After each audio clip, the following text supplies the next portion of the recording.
यूं तो विज्ञान ने दुनिया को एक से बढ़कर एक आविष्कार दिए, यहाँ तक कि मंगल ग्रह में जीवन तक की बात होने लगी है। तेजी से बदलते इस दौर में इतिहास की अद्भुत पुरातात्विक खोजों पर वक्त की धूल परत दर परत जमती चली गई। परिणाम यह रहा कि उनसे जुड़े हुए पहलू धुंधले होते चले गए। तो आइए वक्त की इस धूल को हटाते हुए इन अद्भुत पुरातात्विक खोजों से जुड़े जरूरी पहलुओं को जानने की कोशिश करते हैं।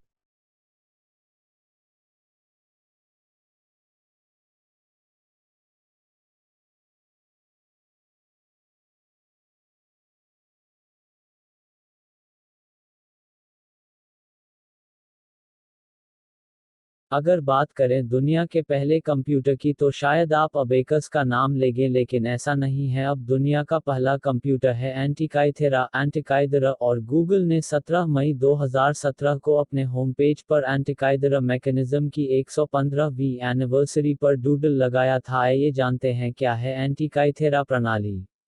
एंटिकाइथेरा असल में एक खगोलीय कैलकुलेटर था जिसका प्रयोग प्राचीन यूनान में सौर और चंद्र ग्रहणों को ट्रैक करने के लिए किया जाता था। एंटिकाइथेरा यन्त्र लगभग 2000 साल पुराना है। वैज्ञानिकों को यह यन्त्र 1901 में एंटिकाइथेरा द्वीप पर पूरी तरह से नष्ट हो चुके जहाज से जीर्ण शीर्ण अवस्था में प्राप्त हुआ था। इसी कारण इसका नाम एंटिकाइथेरा सिस्टम पड़ा। तभी से वैज्ञानिक इसे डिकोड करने में लगे थे और लंबे अध्ययन के बाद अब इस कंप्यूटर को डिकोड कर लिया गया है। इस एंटिकाइथेरा सिस्टम के बचे हुए टुकड़े राष्ट्रीय पुरातत्व संग्रहालय एथेंस में संरक्षित रखे गए हैं। शोधकर्ताओं ने सबसे पहले इस कंप्यूटर के आंतरिक तंत्र पर ध्यान केंद्रित किया था। अब इसकी बाहरी सतहों के शेष टुकड़े पर अध्ययन किया जा रहा है। एंटिकाइथेरा मैकेनिज्म के लिए अनुसंधान परियोजना टीम का हिस्सा रहे माइक एडमंड्स, वेल्स में कार्डिफ विश्वविद्यालय के खगोल भौतिकी के प्रोफेसर हैं। उन्होंने इस बात की पुष्टि की है कि यह मशीन ग्रहों वॉयनिच मैन्यूस्क्रिप्ट या रहस्य एक किताब से जुड़ा हुआ है जिसे आज तक कोई नहीं पढ़ पाया है। यह किताब पूरे 240 पन्नों की है। इस किताब के बारे में इतिहासकार बताते हैं कि यह किताब लगभग 600 साल पुरानी है। इस किताब के कार्बन डेटिंग से पता चलता है कि इसको 15वीं सदी में लिखा गया था। इस किताब को हाथ से लिखा गया था, लेकिन उस किताब पर क्या लिखा है, कौन सी भाषा में लिखा है, इस रहस्य को आज तक कोई नहीं सुलझा पाया है। इस किताब के रहस्य को सुलझाने की हर संभव कोशिश की जा रही है। इस रहस्यमय किताब को वॉयनिक मैन्युस्क्रिप्ट नाम दिया गया है। इस किताब में इंसानों से लेकर पेड़ पौधों और अन्य कई चीजों की तस्वीरें बनी हुई हैं। इसके अलावा इस किताब में कई ऐसे पेड़ पौधों की तस्वीरें बनी हुई हैं जो इस पृथ्वी पर मौजूद ही नहीं है। नाज़का लाइंस वैसे तो दुनिया में मिस्टीरियस फैक्ट भरे पड़े हैं, लेकिन कुछ फैक्ट आज भी लोगों को चौंकाने का काम करते हैं। ऐसा ही कुछ पेरू की नाज़का लाइंस का है जो आज से 2500 साल पहले की बताई जाती हैं। इन लाइंस का एलियंस से क्या कनेक्शन है, इसके बारे में एक नई थ्योरी सामने आई है। ये डिज़ाइन एक सीरीज में बड़ी डिज़ाइन की तरह है जिसमें कई तरह के जानवर बनाए गए हैं जैसे फिश, मंकी, स्पाइडर। कई तो ह्यूमन की तरह फिगर्स बने हुए हैं। ये नाज़का लाइंस दक्षिण अमेरिकी देश पेरू की राजधानी लीमा से 400 किलोमीटर साउथ में है। यहाँ 800 स्ट्रेट लाइंस हैं जिनमें 300 ज्योमेट्रिक डिज़ाइन बने हुए हैं, जिनमें से 7 एनिमल और प्लांट की डिज़ाइन हैं। इनमें से कुछ तो 370 मीटर लंबे हैं, जिन्हें सिर्फ स्पेस से ही देखा जा सकता है। वेबसाइट रैंकर के अनुसार, ये बड़े डिज़ाइन एलियंस को अट्रैक्ट करने के लिए बनाए गए हैं जिन्हें स्पेस से भी देखा जा सकता है। ये पैटर्न ऐसे बने हैं जिन्हें सिर्फ स्पेस से ही देखा जा सकता है। ये डिज़ाइन बिल्कुल लोगों के द्वारा बनाए हुए हैं और ये एक्स्ट्रा टेरेस्ट्रियल्स के लिए एक सिग्नल था कि यहाँ लाइफ है। टेराकोटा आर्मी अगर चीन की बात की जाए तो उसका इतिहास भी काफी पुराना रहा है। चीनी इतिहास में इतनी सभ्यताएं आई, इतने राजा आए कि उन सब के बारे में जान पाना किसी पहाड़ चढ़ने से कम नहीं है। इन राजाओं ने अपने समय में खुद को इतिहास में अमर बनाने के मकसद से कई कार्य किए। उन्हीं में से एक थी चीन की महान दीवार और एक है टेराकोटा वॉरियर की कब्रगाह।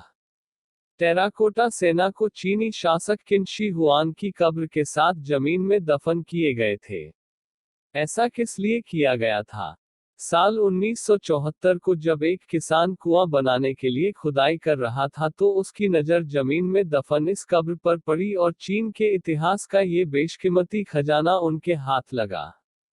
इसके बाद अगले 10 सालों तक पुरातत्व विभाग के लोगों ने इस स्थान व इसके आसपास के काफी बड़े क्षेत्र में खुदाई की।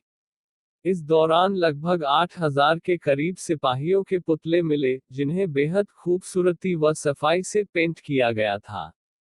इस खुदाई को जब और आगे बढ़ाया गया तो पता चला कि सम्राट की मौत के बाद उनके शव को भी यहीं दफना दिया गया था। हुआन के 38 वर्ग मील में फैले इस मकबरे में सम्राट के शानदार जीवन का हर एक पहलू शामिल किया गया था। टेराकोटा सेना का निर्माण चीन के पहले सम्राट की कब्र को सुरक्षा देने के लिए गार्ड के रूप में किया गया था। ये प्रतिमाएं सन 476-221 बीसी के युद्ध के समय की एकजुट चीन सेना का प्रतिनिधित्व करती हैं। इन्हें अलग अलग हिस्सों में बनाया गया है, फिर उन भागों को आपस में जोड़कर इन पर रंग किया गया है। प्राकृतिक आपदा से मची तबाही से इस अद्भुत मकबरे के बनने के समय को लेकर इतिहासकारों में बहस रही है। अधिकतर विशेषज्ञ मानते हैं कि इस मकबरे को बनने में लगभग 40 साल का समय लगा था, जबकि कुछ का कहना है कि इसे बनने में 10 साल का समय लगा। इस मकबरे में मिले पुतलों की जांच में पाया गया कि टेराकोटा योद्धाओं के lost city of Atlantis Greek दार्शनिक प्लेटो ने करीब 2600 साल पहले अटलांटिस के बारे में लिखा था। उन्होंने लिखा, एक द्वीप जो पिलर्स ऑफ हरक्यूलिस के सामने है। जिब्राल्टर के होने के संकेत प्राचीन काल में मिलते रहे हैं। अटलांटिस के बारे में प्लेटो के लिखे को आधार बनाते हुए शोधकर्ताओं ने भूमध्य और अटलांटिक महासागर के किसी हिस्से में इस शहर के होने की संभावना जताई थी। इस इलाके में सुनामी का इतिहास शतकों पुराना है। 10 मंजिल ऊंची सुनामी की लहरों का रिकॉर्ड 1755 में लिस्बन में मिलता है। अटलांटिस सच में था या नहीं, इस बारे में कई साल विवाद होता रहा। 360 में प्लेटो के लिखे डायलॉग में इस ऐतिहासिक शहर के बारे में जानकारी है। प्लेटो ने लिखा है कि जिस द्वीप को वह अटलांटिस कहते थे वह एक दिन और रात में ही समुद्र में गायब हो गया। जानकार उस हिस्से की खुदाई जारी रखने की योजना बना रहे हैं जहां अटलांटिस शहर के होने की संभावना जताई जा रही है। क्लियोपेट्रा's टूम क्लियोपेट्रा इतिहास में एक ऐसी रहस्यमय शख्सियत के रूप में दर्ज हैं जिनके रहस्य पर से पर्दा हटाने का सिलसिला अभी थमा नहीं है। उनके बारे में कहा जाता है कि वे जितनी सुंदर थी उससे कहीं ज्यादा वे चतुर, षड्यंत्रकारी और क्रूर भी थीं। वे राजाओं और सैन्य अधिकारियों को अपनी सुंदरता के मोहपाश में बांधकर उनको ठिकाने लगा देती थी। इतिहासकार मानते हैं कि उन्होंने एक सर्प से खुद को अपने वक्ष स्थल पर कटवाकर आत्महत्या कर ली थी और कुछ मानते हैं कि उनकी मौत मादक पदार्थ के सेवन से हुई थी। रोम की 3 ताकतें क्लियोपेट्रा को दुनिया की सबसे अमीर और सुंदर औरत माना जाता था। वे 3 ताकतवर पुरुषों की प्रतिद्वंद्वी थी, जूलियस सीजर, मार्क एंथनी और ऑक्टेवियन। जूलियस सीजर ने उन्हें मिस्र की रानी बनने में मदद की थी। कहते हैं कि क्लियोपेट्रा ने 51 ईसा पूर्व से 30 ईसा पूर्व तक मिस्र पर शासन किया था। वह मिस्र पर शासन करने वाली अंतिम फराओ थीं। वह अफ्रीकी, कॉकेशियस या यूनानी थी, इस पर आज तक शोध जारी है। माना जाता है कि रोमन शासक जूलियस सीजर के जनरल मार्क एंथनी का क्लियोपेट्रा पर दिल आ गया था। वह उसकी सुंदरता से मदहोश हो चला था। क्लियोपेट्रा को जब यह पता चला तो दोनों ने शीत ऋतु एक साथ अलेक्जेंड्रिया में व्यतीत की। कहते हैं कि एंथनी से उनके 3 बच्चे हुए।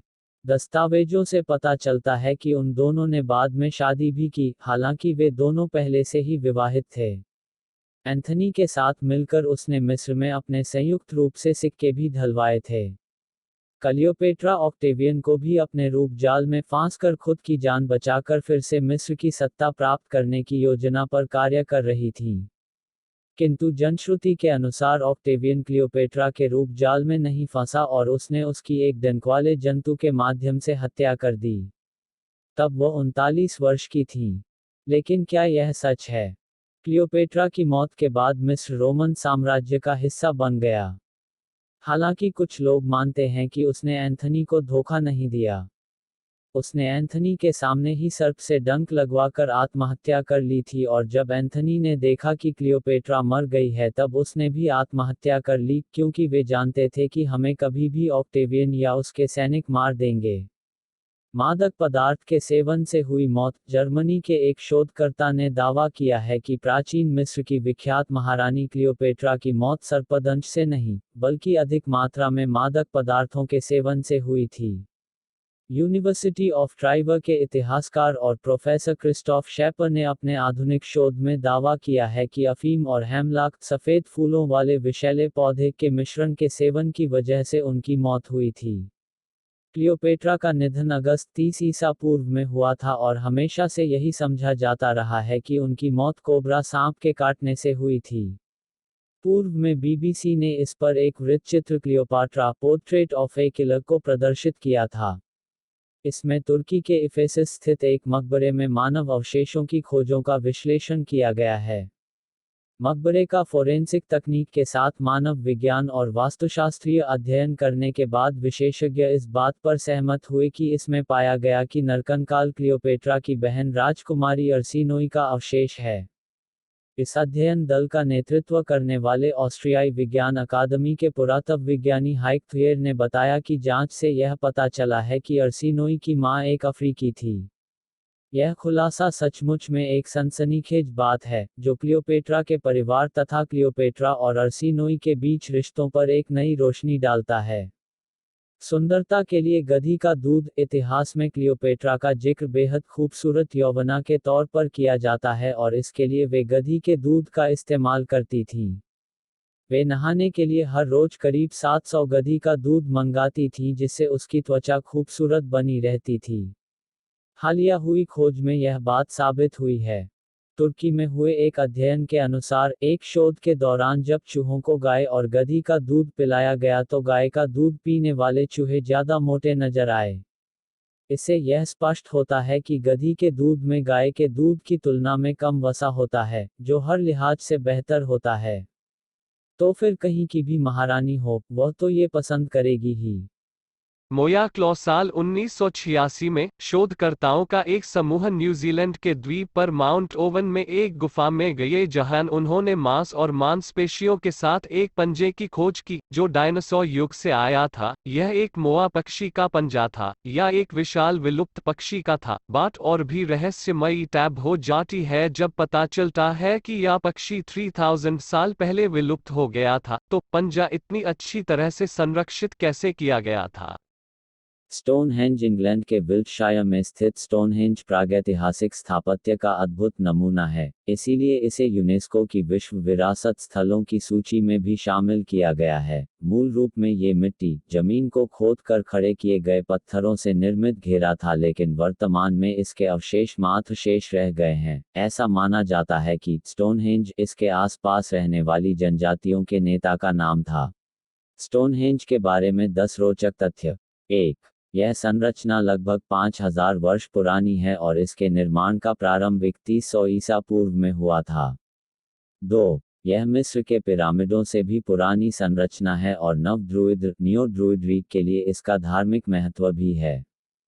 3. इसे 2 प्रकार के पत्थरों अर्थात सार्सेन्स और ब्लूस्टोन्स से मिलाकर बनाया गया था। सार्सेन्स बड़े पत्थर थे जिनमें से कुछ की ऊंचाई 9 मीटर और वजन 20 टन तक था। 4. इसके निर्माण में गणित और जियोमेट्री की जटिल समझ का प्रयोग किया गया था, क्योंकि यह संरचना सूर्य के उदय होने और अस्त होने की प्रक्रिया के साथ सामंजस्य रखती है। 5.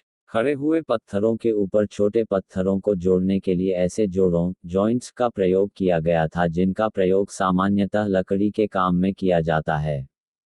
6. बड़े बड़े पत्थरों से निर्मित यह संरचना पूर्वी भूमध्यसागरीय, मिस्र, मकदूनियाई, ग्रीक आदि सभी सभ्यताओं से भी पहले की है। 7. कुछ लोगों का मानना है कि डेविल ने इन पत्थरों को स्थापित किया था, जबकि कुछ अन्य का मानना है कि मलिन नाम के जादूगर ने अपने जादू के द्वारा इसका निर्माण किया था। 8. आज के वैज्ञानिकों का मानना है कि उस समय उपलब्ध औजारों के द्वारा ऐसी संरचना के निर्माण के लिए कम से कम 20 से 30 मिलियन घंटों का समय लगेगा। 9. ये संरचनाएं मिट्टी, जमीन को खोद कर खड़े किए मिस्ट्री गए ऑफ पत्थरों ईस्टर से निर्मित आइलैंड। घेरे हम के आपको अवशेष एक मात्र ऐसे हैं। ही रहस्य के 2008 बारे में बताने जा में रहे मिले हैं नवीन जिसे प्रमाण जानकर इसके आप एक हैरान प्राचीन रह कब्रिस्तान, जाएंगे। बेरियल ग्राउंड होने की ओर। दरअसल हम बात कर रहे हैं दक्षिण अमेरिका में एंडीज पर्वत और प्रशांत महासागर के बीच स्थित देश चिली की, जहां एक वीरान आइलैंड है, जहां करीब 900 रहस्यमय मूर्तियां सदियों से स्थापित हैं, जिनके बनने के बारे में तमाम तरह की बातें की जाती हैं कि उन मूर्तियों को यहाँ क्यों बनाया गया। इस रहस्य से अभी तक पर्दा नहीं हटा है। इस आइलैंड का नाम है ईस्टर आइलैंड है। इस आइलैंड पर स्थापित मूर्तियों को मोई नाम से जाना जाता है। ये मूर्तियां लगभग 100 टन वजनी और 30-40 फीट लंबी हैं और सबसे खास बात कि ये देखने में लगभग एक जैसी ही लगती हैं। ऐसा लगता है जैसे सभी को एक ही सांचे में ढाला गया हो। लेकिन एक जैसी इन मूर्तियों का बनाने का क्या रहस्य रहा होगा कोई नहीं जानता। ये है दुनिया के 5 सबसे क्रूर तानाशाह, नाम सुनकर ही थर-थर कांपने लगते थे लोग। ऐसा माना जाता है कि पत्थर की ये मूर्तियां इतनी मजबूत हैं कि हथौड़े से तोड़ने के बावजूद इनमें छोटी-मोटी खरोंच के अलावा कोई खास नुकसान नहीं पहुंचता। इसके अलावा यहाँ की मूर्तियों को लेकर ये सवाल भी पैदा होता रहा है कि इस आइलैंड पर जब मानव के रहने के कोई निशान नहीं मिले हैं तो आखिर ये मूर्तियां यहाँ आई कैसे। यही नहीं, सैकड़ों की संख्या में मौजूद इन मूर्तियों के बारे में जानकर हर कोई हैरान रह जाता है। हालांकि कुछ लोगों का मानना है कि सैकड़ों साल पहले एलियंस इस आइलैंड पर आए होंगे और उन्होंने ही इन मूर्तियों का निर्माण किया होगा, लेकिन वो इन्हें बीच में ही छोड़कर चले गए। हालांकि ये सब मनगढ़ंत बातें हैं, लेकिन सच्चाई क्या है अभी तक कोई नहीं जान पाया और ना ही कोई ठोस प्रमाण किसी के पास मौजूद नहीं है। ऐसा भी कहा जाता है कि इन मूर्तियों को रापा नुई कहे जाने वाले लोगों ने साल 1250 से लेकर 1500 के बीच बनाया था, जो ईस्टर आइलैंड पर ही रहते थे। इन्हें बनाने के पीछे की वजह क्या थी, तो बताया जाता है कि इन मूर्तियों को उन्होंने अपने पूर्वजों की याद और सम्मान में बनाता था, लेकिन इन मूर्तियों को बनाने के चक्कर में जब पेड़ों की अंधाधुंध कटाई होने लगी तो इस द्वीप पर रहना रापा नुई के लिए मुश्किल हो गया। कहा जाता है कि इसके बाद वो लोग इस आइलैंड को छोड़कर स्ट आइलैंड पर ही रहते थे। Shroud of Turin. यह बात आश्चर्यजनक लग सकती है कि 2000 वर्ष पुराना कफन कहीं सुरक्षित रखा है। ईसा मसीह के कफन के बारे में ऐसा ही दावा है। अब तक उस कफन पर अनेक वैज्ञानिक प्रयोग किए जा चुके हैं, मगर कोई भी उसे क्राइस्ट के कफन के रूप में अस्वीकारने की स्थिति में नहीं है। धर्माधिकारी भी अब उसे अपनी स्वीकृति दे चुके हैं। लॉर्ड क्राइस्ट का यह कफन इटली के ट्यूरिन नगर के चर्च में एक चांदी की बनी मंजूषा में सुरक्षित रखा हुआ है। यह लिनन का बना हुआ है, जिसे पुराने समय में यरूशलेम में कफन के रूप में ही काम में लिया जाता था। यह हाथ का बुना हुआ है और उसे बुनने से पहले ही रंग लिया गया था। रंगने की यह तकनीक पुराने जमाने की है। यह कपड़ा 4 मीटर लंबा और 1 मीटर चौड़ा है। इस वस्त्र को देखने से यह अनुमान सहज ही लगाया जा सकता है कि इसमें जिस व्यक्ति के शव को लपेटा गया, उसका कद 5 फुट 11 इंच का रहा होगा, उसके एक घनी दाढ़ी होगा और उसके शरीर से जगह जगह रक्तस्राव हो रहा होगा। उस जमाने में सामान्यतः रोमन लोगों का छोटा कद होता था, लेकिन यहूदी वंश के गढ़रियों का कद आमतौर से लंबा ही होता था। वे दाढ़ी भी रखते थे। प्रभु यीशु की लगभग यही आकृति हम प्रारंभ से ही चित्रों में और मूर्तियों में देखते आ रहे हैं।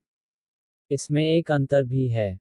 इस समय उपलब्ध चित्रों में यीशु की हथेलियों में गड़ी हुई कीलें दिखलाते हैं, जबकि इस कफन से निष्कर्ष निकाला गया है कि क्राइस्ट की हथेलियों में नहीं, बल्कि कलाइयों में कीलें ठोकी गई थीं। उस जमाने के प्राप्त एक अन्य अस्थि पंजर में भी हमें इसी प्रकार कलाइयों में कील ठोकने के प्रमाण मिले हैं। इससे यही लगता है कि क्राइस्ट के भी कलाइयों में ही कीलें ठोकी गई होंगी। कफन को देखकर कुछ अन्य बातों की भी जानकारी मिलती है। क्राइस्ट को क्रॉस पर लटकाने से पूर्व कोड़ों से मारा गया था तथा उस मार से दाई आंख सूज गई थी। रोमन साम्राज्य में अपराधियों के साथ इस प्रकार के व्यवहार की आम परंपरा थी, इसलिए इसमें कोई आश्चर्य की बात नहीं। क्रॉस पर लटकाने के बाद क्राइस्ट पर भालों से भी चोट की गई थी, जिससे होने वाले घावों का खून कफन पर विद्यमान है। इटली में सुरक्षित रखे इसे कफन को साता शिडॉन या ट्यूरिन का कफन के नाम से संबोधित किया जाता है। इस पर साधु जैसे एक निर्वस्त्र व्यक्ति स्पष्ट रूप में उभरी हुई दिखलाई देती है। यह उभरी हुई मानव आकृति ही इसकी प्रमुख विशेषता है। इसमें रक्त के हल्के धब्बे से स्थान स्थान पर लगे हुए हैं। पीठ की ओर रक्त धारा के भी निशान हैं। इससे लगता है कि क्रॉस पर चढ़ाने के बाद क्राइस्ट के सर कांटों का ताज पहनाया होगा, जिससे पीठ पर यह खून बहा। पैरों की तरफ लगे खून के निशान वहां पर ठोकी गई कीलों को प्रमाणित करते हैं। कफन का यह पवित्र वस्त्र सितंबर 1346 में फ्रांस के एक सैनिक जियोफ्रेंड द चानी के घर पर उसकी मृत्यु के बाद मिला। चानी की मृत्यु के बाद उसकी पत्नी और उसके पुत्र ने इस वस्त्र को क्राइस्ट का कफन का संबोधन कर लोगों को दिखलाना शुरू कर दिया। उनके किसी भी विषय में इसका उल्लेख नहीं किया, मगर प्राचीन धर्मोपदेशकों के प्रवचनों में मैंडलियोन नामक एक वस्त्र की चर्चा मिलती है, जो शायद यह कफन ही था। यह वस्त्र उनके शिष्यों के पास ही था। बाद में जब ईसाई धर्मावलंबियों पर काफी अत्याचार हुए और उनकी प्राचीन धार्मिक वस्तुओं को नष्ट किया जाने लगा, तो अन्य वस्त्रों के साथ इस वस्त्र को भी छिपा दिया गया। बाद में 10वीं शताब्दी में यीशु के भक्तों ने इस वस्त्र को मुस्लिम आक्रमणकारियों से प्राप्त किया। 1202 ईस्वी में यह वस्त्र फिर गायब हो गया और अब 1346 में इसे चानी के पासे से प्राप्त किया गया। संभव है चानी के बुजुर्गों ने ही कभी किसी प्रकार से इसे प्राप्त करके अपने पास रख लिया हो। धर्माधिकारियों के विरोध से खिन्न होकर चानी के परिजनों ने इसकी प्रदर्शनी बंद कर दी। बाद में 1443 में चानी की पौत्री ने इस वस्त्र को ड्यूक ऑफ सेवाया को भेंट कर दिया। इससे यह पवित्र वस्त्र पुनः चर्चा का विषय बन गया। ड्यूक ने चैम्बूर में एक विशेष भवन बनवाकर उसमें इस वस्त्र को रख दिया। 1432 में उस भवन में आग लग गई। इससे इस कफन का भी कुछ भाग जल गया। फिर भी उसमें मानव आकृति जैसा उभरा हुआ भाग यथावत रहा, जिससे उसके महत्व में कोई भी कमी नहीं आई। इसके उपरांत इस पवित्र वस्त्र पर द साइलेंट विटनेस के नाम से एक वृत्त चित्र भी बनाया गया। कफन के इस पवित्र वस्त्र को सामान्यतः 100 वर्ष में एक बार जनता के सामने रखा जाता है। पिछली बार इसका प्रदर्शन 27 अगस्त 1978 को किया गया था। अगला सार्वजनिक प्रदर्शन 26 अगस्त 2078 को किया जाएगा। परंतु इस बीच वैज्ञानिक जांच पड़ताल निरंतर जारी है। संभव है वह जांच हमें किसी निश्चित नतीजे पर पहुंचा सके।